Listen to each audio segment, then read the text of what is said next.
Assalamualaikum warahmatullahi wabarakatuh. Saya Dila Umayyah Wahidiyahwati, absen 06, mahasiswa IAIN Tulung Agung semester 4. Di sini saya akan menjelaskan etika manajemen kewirausahaan untuk memenuhi tugas ujian tengah semester mata kuliah etika manajemen kewirausahaan. Yang pertama, saya akan menjelaskan konsep manajemen.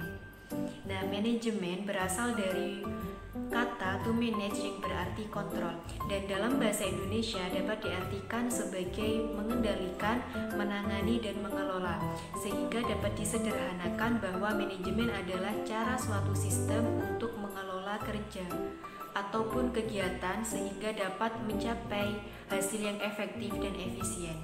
Manajemen dapat diartikan ke dalam 3 kategori. Yang pertama ilmu, yang kedua kiat, dan yang ketiga profesi. Menurut saya, manajemen itu adalah suatu proses pengaturan dan pemanfaatan sumber daya yang dimiliki organisasi. Bisa melalui kerjasama antar para anggota untuk mencapai tujuan organisasi yang telah ditentukan secara efektif dan efisien. Dapat pula dikatakan bahwa manajemen merupakan perilaku anggota dalam suatu organisasi untuk mencapai suatu tujuan yang telah ditentukan. Dalam manajemen ada 4 fungsi yang sudah tidak asing lagi bagi kita, yang biasa disingkat dengan POAJ. Yang pertama itu planning, berarti perencanaan, di mana kita harus menyusun tujuan dari organisasi, strategi yang akan digunakan untuk mencapai tujuan tersebut, serta mengembangkan rencana aktivitas kerja organisasi. Yang kedua yaitu organizing, yang berarti pengorganisasian.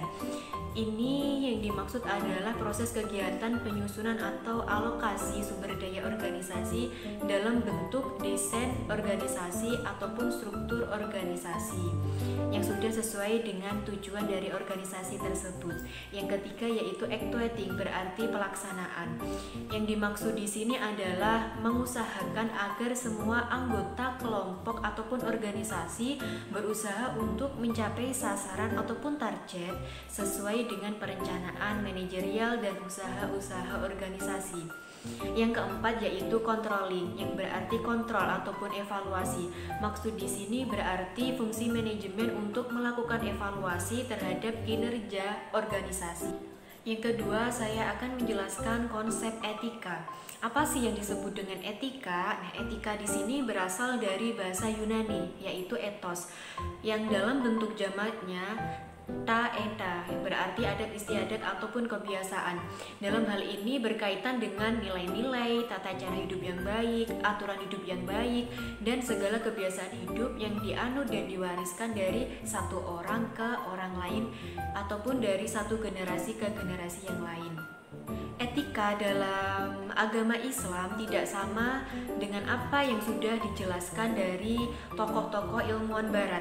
Etika dalam Islam ini merupakan suatu perbuatan yang selalu dihubungkan dengan amal soleh ataupun dosa, dengan pahala atau siksa, dan dengan surga ataupun neraka. Yang ketiga yaitu etika kewirausahaan dalam kehidupan sehari-hari. Nah, etika merupakan suatu kebutuhan yang harus kita miliki karena manusia merupakan makhluk sosial yang pasti membutuhkan bantuan orang lain dan secara tidak sadar akan menimbulkan dampak negatif, dan dalam hal ini pasti akan membutuhkan yang namanya etika. Sama halnya dengan kita memulai bisnis. Sebelum memulai bisnis, kita seharusnya mengetahui dan mempelajari terlebih dahulu etika dalam berbisnis ataupun berwirausaha. Ada 8 etika. Yang pertama yaitu jujur. Jujur merupakan suatu kunci yang harus dipegang oleh seorang pebisnis dalam memulai bisnisnya, di mana jika ingin mendapatkan kepercayaan dari seorang konsumen, pebisnis harus memegang kunci kejujuran. Pebisnis hendaknya harus jujur dalam setiap tindakannya. Yang kedua yaitu integritas. Integritas di sini berarti konsisten, di mana pebisnis harus memiliki karakter yang konsisten, ditunjukkan dengan penyelarasan pikiran, penyelarasan perkataan, dan penyelarasan perbuatan. Yang ketiga yaitu menepati janji. Dalam kehidupan sehari-hari, seseorang biasanya akan menilai orang lain itu dengan menyesuaikan perkataan dan perbuatannya. Jika perkataan tidak sesuai dengan perbuatannya, maka kepercayaan tidak akan didapat. Terlebih jika perkataan itu hanya berupa janji manis semata. Nah, karena ini janji memiliki nilai yang sangat besar sebagai penentu integritas seseorang, maka sebagai seorang pebisnis jangan mengobrol janji secara sembarangan. Yang keempat yaitu akuntabel.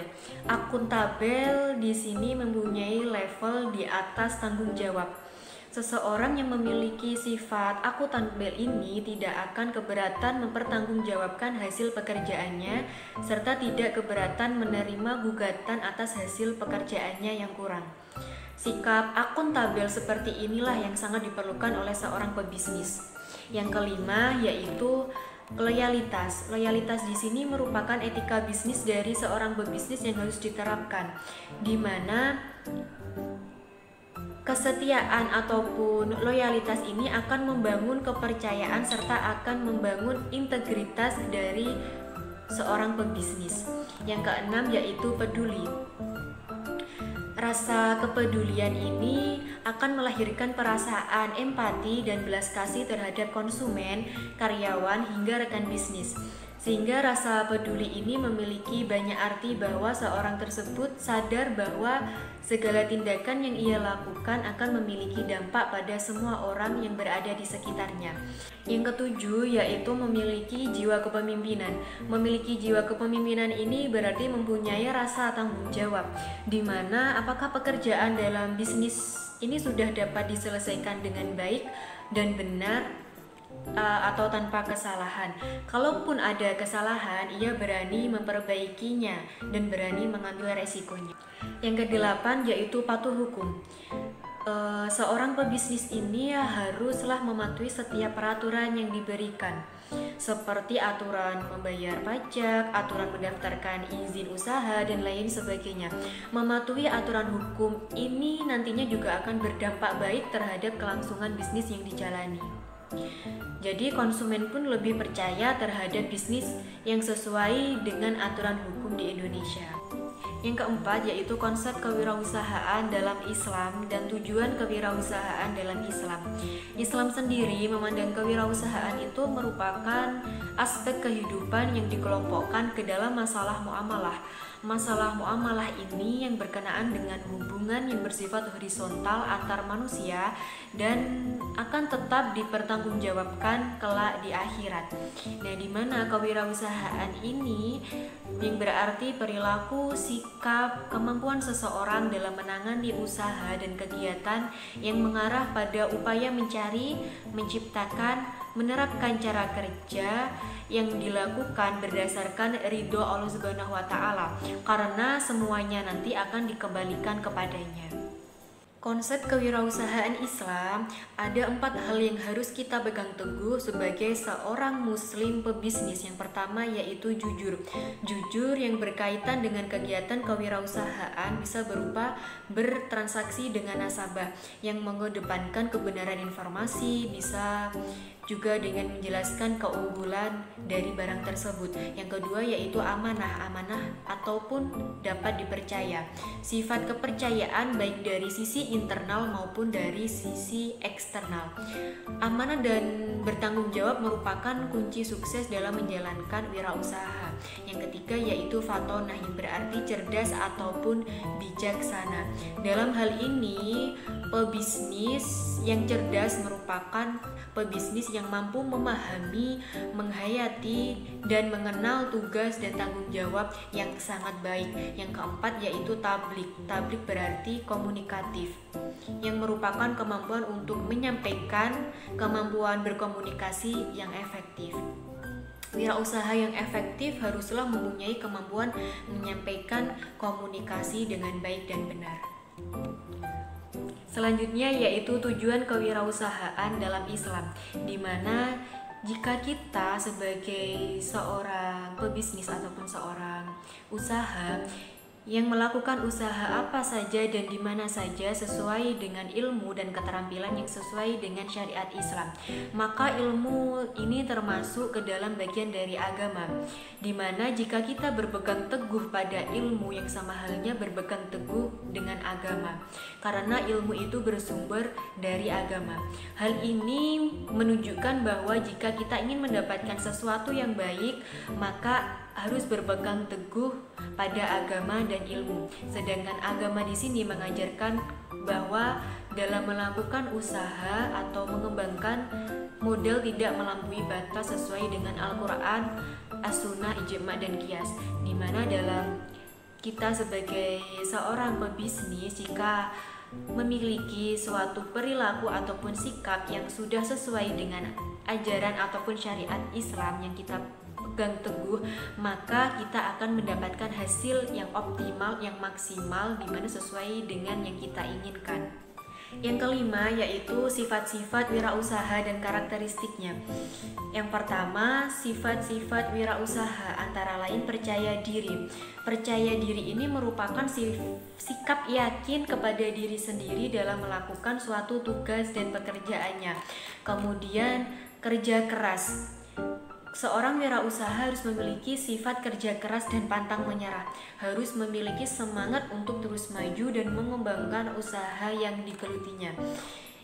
Kemudian optimisme. Suatu hal yang harus ada dalam sifat seorang wirausaha adalah optimisme atau memiliki keyakinan akan keberhasilan dari sebuah usaha. Kemudian ulet dan teliti. Ulet dan teliti ini juga sangat diperlukan, di mana dalam hal ini kita harus jeli dalam melihat peluang yang ada. Kemudian kreatif. Kreatif di sini biasanya kita harus dimulai dari sebuah ide yang fresh ataupun mampu memberikan solusi atas permasalahan yang dialami konsumen. Kemudian yang terakhir yaitu sabar. Sebuah usaha umumnya memerlukan waktu yang cukup lama untuk berkembang dan besar. Nah, maka kesabaran ini pada saat mengalami pedihnya sebuah perjuangan berperan penting dalam menunjang kesuksesan seorang wirausaha. Kemudian karakteristik seorang wirausaha sukses. Yang pertama adalah punya semangat dan kemauan yang keras. Artinya wirausaha harus memiliki sikap semangat dan pantang menyerah untuk terus mencoba. Yang kedua yaitu berorientasi pada masa depan. Artinya wirausaha memiliki rencana ataupun planning dan tujuan dalam jangka panjang. Orientasi pada masa depan ini akan mempengaruhi tindakan pengambilan keputusan, perencanaan ataupun pengelolaan unit kegiatan usaha. Yang ketiga yaitu punya jiwa kepemimpinan. Artinya wirausaha harus memiliki kemampuan untuk memimpin dan mengelola unit kegiatan usahanya, termasuk membimbing para karyawannya. Kemudian yang keempat, kemampuan analis yang tepat. Artinya wirausaha memiliki kemampuan untuk menganalisis kondisi, rencana atau hal lainnya secara tepat. Kemampuan analis ini berkaitan erat dengan pengetahuan yang dimiliki wirausaha. Yang keenam yaitu etika menemukan peluang usaha. Yang pertama itu sikap dan perilaku seorang pebisnis harus mengikuti norma-norma yang berlaku dalam suatu negara atau masyarakat. Yang kedua yaitu penampilan yang ditujukan seorang pebisnis harus selalu rapi, sopan, dan terutama dalam menghadapi situasi atau cara-cara tertentu.